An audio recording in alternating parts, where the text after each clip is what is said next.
साध्य होत नाही. त्याला परिश्रमही करावेच लागतात. म्हणजे एकदा वाचन केलं आहे आणि सगळं काही मिळालं आहे असं होत नाही. त्याच्यामुळे हे वाचन नित्य ठेवावे, मनोभावे वाचावे, नामस्मरण करावं दत्तात्रयांचं, तर सर्व काही साध्य होईल. चला तर मग आजपासून आपण सुरू करूयात संक्षिप्त गुरुचरित्र. अध्याय पहिला आज आपण चालू करूयात. अध्याय पहिला. श्री गणेशाय नमः. श्री सरस्वतये नमः.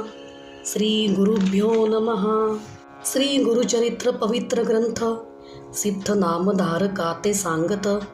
अनेक उद्धरिले भक्त दिव्य ग्रंथाच्या पठणाने. परी सांप्रतकली दारुण जना न जमे पवित्राचरण. म्हणोनी गुरु दयाळ पूर्ण मजला स्वप्नी सांगतसे.